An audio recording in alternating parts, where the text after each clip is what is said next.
సంతు నేను వెళ్తున్నా, నాకు నీ మీద అసలు అలాంటి ఫీలింగ్ ఏం లేదు, నేను ఒక ఫ్రెండ్లా చూసిన అంతే. అంకిత నా మనసులో మాట నీకు చెప్పినా కదా, ఒకసారి నా గురించి ఆలోచించవా? నీ గురించి ఆలోచించాల్సింది ఏం లేదు సంతు, మనం ఫ్రెండ్స్ అంతే. ప్లీజ్ అంకిత, నువ్వు అంటే చాలా ఇష్టం, ఒక్క ఛాన్స్ నేను మా అమ్మలా చూసుకుంటా. సంతోష్ నిజం చెప్తున్నా, పెళ్లి మీద నాదేం లేదు, అంత మా నాన్న ఒపీనియనే. సరే మేడం, ఒక్కసారి నా గురించి ఆలోచించవచ్చు కదా. ప్లీజ్ సంతోష్ నన్ను ఇబ్బంది పెట్టకు, నాదేం లేదు, మొత్తం మా నాన్నదే. మన ఇద్దరు ఇష్టం ఉంటే మీ నాన్న ఒప్పియచ్చు కదా.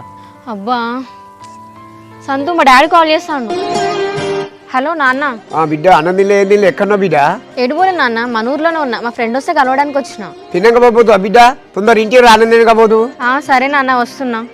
సరే బిడ్డ. సంతు మా నాన్న రమ్మంటాను, నేను ఇంటికి వెళ్తేగా. ఏమైంది కాక, పొలాలు అవ్వకున్నా సెట్ అయినా? అబ్బా మామా, ఏమైంది కాక, సెట్ కాలేదా? ఎమోషనల్గా అమ్మ సెంటిమెంట్ తీసుకొచ్చిండ్రా, మళ్ళీ సెడి చేయాలి ఇక. నువ్వు సెడి చేస్తావు మామ, ఇట్లా ఎంతమందిని సెడి చేయాలి చెప్పు.